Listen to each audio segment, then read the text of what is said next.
You're born in the middle of a swamp. It's cold, everything smells like wet moss. And your first thought, if you could think, would probably be, what the hell just happened? 1 second, you're floating in warmth. Next second, bam, you're flopping into mud with legs that don't work and lungs full of confusion. Your mom's there. Thank Moose God for that. She gives you a quick lick like, all right, kid, up you try. Your legs say, nah. You try again. Face plant. It's not graceful. It's not majestic. It's just moist and embarrassing. But eventually you stand, wobbly, shaky, looking like someone duct-taped 4 broomsticks to a potato. Welcome to life as a moose. No one's going to carry you. No one's going to cuddle you. You walk or you die. Simple as that. And predators? They love babies that can't walk. So yeah, you better figure it out fast. Your mom starts walking, doesn't look back. And you stumble after her. Because that's the only life you know. Follow the giant, brown, walking food source. Hope nothing eats you. And don't get stuck in the mud. Day 1. You're already fighting gravity, the elements, and natural selection. Off to a great start. So you've got legs, 4 of them technically. But right now they feel like stilts made of cooked spaghetti. You try walking. It's a disaster.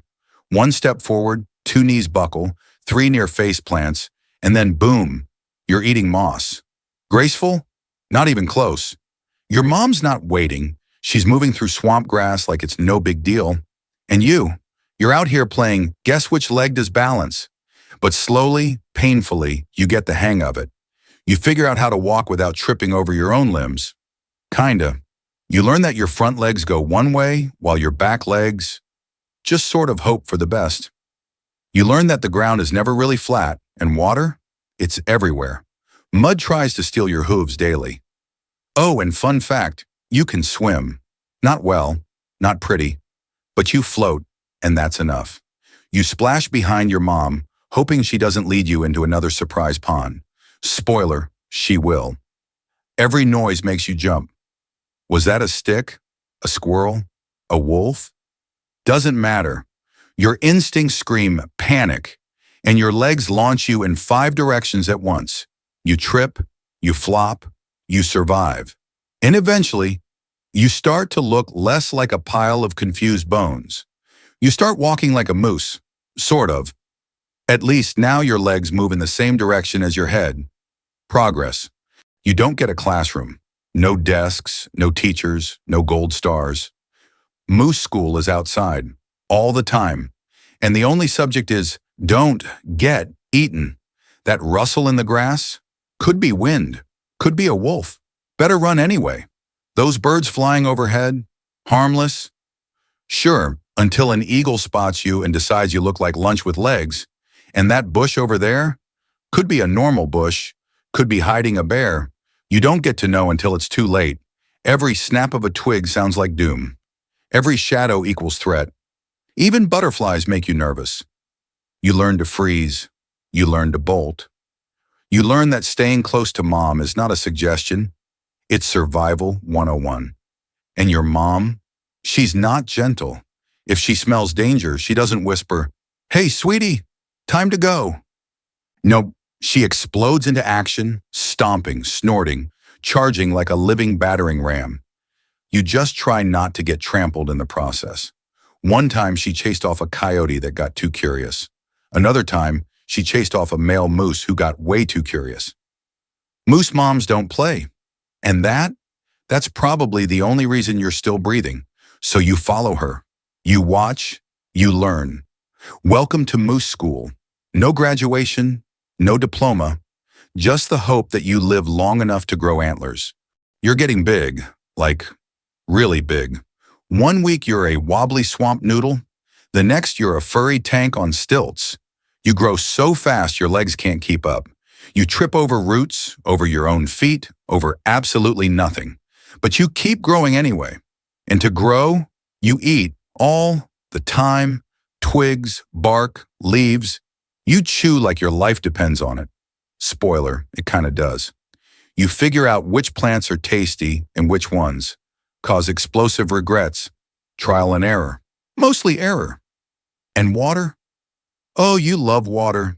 You wade in like it's your birthright. Mucky ponds, slow rivers, lily-covered marshes. If it's wet, you're in it. And the best part? Aquatic salad. You dunk your whole head underwater and come back up with a mouthful of pond plants, looking like a swamp wizard. Delicious, slimy, slightly crunchy, but delicious. You eat so much, birds start looking at you like, dude, save some for the ecosystem. Doesn't matter. You're not here to share. You're here to bulk up because winter is coming. And if you're not big enough, you'll freeze, starve, or get picked off like a snack pack. So you eat and grow. And every now and then you stop, look at your reflection in the water and think, I have no idea what I'm doing, but at least I'm full. One morning you wake up feeling different, stronger, moodier, slightly dumber. Congrats. You've hit moose puberty. Suddenly things start growing out of your head. Big bony branches. At first you freak out. What is this? Am I turning into a tree? But nope, those are antlers. And you're not alone. Every young bull in the forest is growing them too. It's like nature's way of saying, you're old enough to fight for love now. Please proceed to make horrible choices. The testosterone kicks in like an energy drink mixed with rage. You snort, you stomp, you pick fights with bushes, shadows, and occasionally your own reflection. And then you see her, a female moose, calm, unimpressed, eating a branch, so majestic, so mysterious, so completely uninterested in your existence. Naturally, you decide this means, I must impress her by headbutting someone immediately. Enter another bull. He sees her too. You lock eyes. And in that moment, neither of you knows anything about love, but both of you know it's time to slam skulls. You charge. Antlers crash like tree limbs in a thunderstorm. Mud flies. Grunts echo through the trees. It's clumsy. It's exhausting. It's, weirdly slow. But to you, this is epic. Eventually, one of you backs down. It might be you. It might not. Doesn't matter. The female? She walks away anyway. Didn't even blink. Welcome to mating season, where the points are made of bone, the rules don't exist, and no one really wins. Except the trees you keep breaking. They love this drama. It's autumn. The air is crisp. The leaves are fire-colored. The forest? A romantic postcard. And your brain? Completely useless. Because this is rut season. The one time of year where logic, grace, and self-preservation take a little vacation. Your antlers are fully grown now. Massive, sharp, and basically screaming, I make bad decisions at full speed. You don't eat much. You don't sleep much. You just pace, grunt, pee on your own legs. Yeah, that's real. Smells like love, apparently. Every time you catch the scent of a female, it's like your brain short circuits. Must find her, must impress her, must fight, something. You wander through trees like a lovesick freight train. Some bulls scream across valleys. Others dig holes just to roll in them. It's not pretty. It's not romantic. It's chaos. You clash with rival bulls in loud, echoing battles. Antlers twist and lock. Bodies slam into mud. Sometimes it's a quick fight. Other times it lasts for hours. No one really knows what they're doing. And the females, they watch, calm, judgy, chewing, like, really? You rolled in that hole for me? But if you win, if you impress her, she might let you get close, for a moment, just long enough for you to pass on your genes. And then she walks off.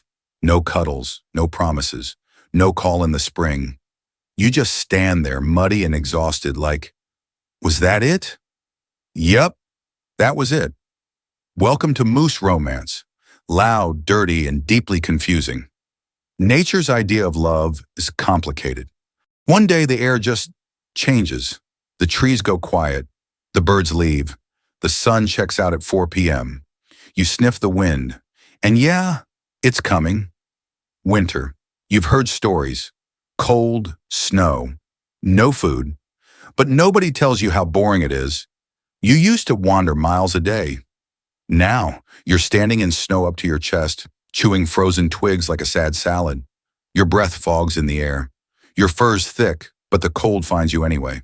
The lakes freeze. The ground vanishes under ice. Your favorite pondweed buffet? Gone. You start licking tree bark. Not because it tastes good, it doesn't, but because it exists. At night, the woods go silent, like someone hit mute on the whole world. You stand still for hours just to save energy. You barely move. You hibernate without actually hibernating. And predators? They don't take snow days. Wolves travel in packs now. They're lean, hungry, and running on teamwork and bad intentions. You try not to limp. You try not to make noise. You try not to be the slowest moose in the group. That's the rule now. Don't be last. Your antlers fall off. Just plop. One day they're there, next day, nope. You feel lighter, but also, weirdly, naked. Winter humbles everyone. You don't care about status or strength or who fought who during rut. You just care about making it to spring. That's it. That's the whole goal now. Stay upright. Stay moving. Stay alive. You made it through winter. Barely. You're skinny, cranky, and dreaming about leaves that aren't frozen solid. But hey, spring. The snow melts. Plants return. Birds come back. You finally get to eat something that doesn't taste like sadness. Life feels okay again. And then, new problems. First up, predators with energy now. Wolves, back at it. Bears, just woke up and they're hangry. Cougars, always sneaky. But the real danger? The one thing you can't hear coming? Cars. That's right. You're just trying to cross a road to get to that sweet patch of willows when, bam! Headlights, humans screaming, brakes squealing. Your legs were built for swamps, not pavement. And here's the wild part. They blame you. As if you invented highways. Sorry, Karen, I was here first. Then come the humans with cameras. They follow you through the woods, whispering like you're some mystical forest being. Wow, look at that majestic creature. You're literally pooping while they say that. Some get too close. Some throw food. Some try to pet you. Please don't. I will kick your Subaru into next week. And don't even get started on hunting season. That's a whole other story. For now, you stay alert. Eat fast. Cross roads like you're defusing a bomb. Because nature is unpredictable. But humans, they're consistently weird. You're not a calf anymore. Not even a reckless, antler-swinging teenager. You're older now, slower, heavier, and somehow more invisible. Other moose don't mess with you. Younger bulls give you space. Even wolves hesitate when they smell that much experience. You've got the scars, the limp, the look in your eyes that says, I've made it through 6 winters and I don't have time for your nonsense. You don't pick fights anymore. You just give a slow head turn like, you sure about that? It usually works. Your antlers still grow, but they're more for show now. The rut? You might show up, make some noise, fake a charge, but deep down, you'd really just rather eat a bush and take a nap. You've seen enough to know. Being loud doesn't make you smart, and surviving, that's the real flex. You know where the best willow groves are. You know which humans are tourists and which ones are trouble. You know what ice looks like right before it breaks. You figured out the game, not because you're wise, really, just because you're still here.